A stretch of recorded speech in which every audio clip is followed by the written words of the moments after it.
অল্প মশলায় বেশি স্বাদের রেসিপি মানে চাঁদনিস কিচেন। আসসালামু আলাইকুম, বাংলাদেশি ব্লগার চাঁদনিস কিচেন আপনাকে সকলকে স্বাগতম। আয়া পড়ছি নতুন একটা রেসিপি নিয়ে। আজকের রেসিপি মুরগির মাংস বোনা।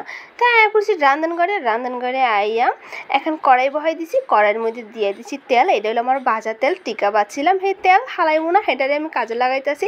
তো এখানে দিয়ে দিছি গোটা গরম মশলা, তেজপাতা। এটা একটু ভাজা করে নেবো।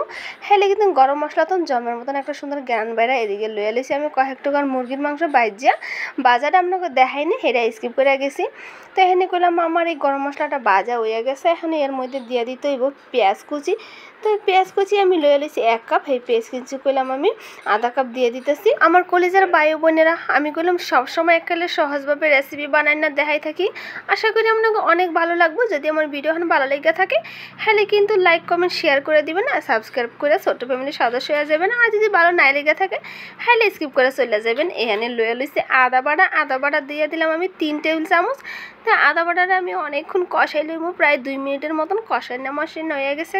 হ্যাঁ লই আইছি 2 টেবিল চামচ হলদির গুঁড়া, 3 টেবিল চামচ মরিচের গুঁড়া, আর হইলো স্বাদ মতো লবণটা দিতে কিন্তু জীবনও বলবেন না। এখানে লইয়া লইছি হইলো গরম মশলার গুঁড়া, আর লইয়া লইছি ধনিয়া গুঁড়া, আর হয়েছে গিয়ে আপনার জিরার গুঁড়া। এইদিকে পেলাটা দুই একটু পানি দিয়ে দিলাম। পেলার মধ্যে কইলাম অনেক মশলা লাগিয়া থাকে, তো হেয়ার হালান যাইব না, সেটা দিয়ে দিছি।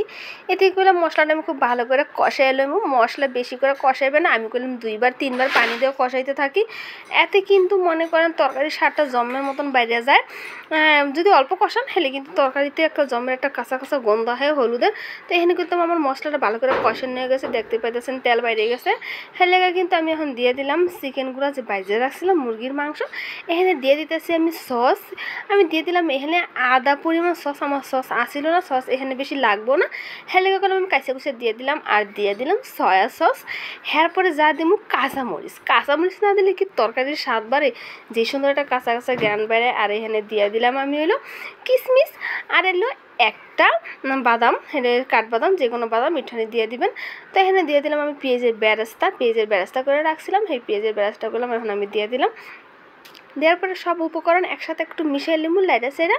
এই 2-1 মিনিটের মতন একটু লাইটা সেরা লইমু। এরপর কিন্তু এর মধ্যে পানি দিয়ে আবার গোশটার ভালো করে কষাই দেবো।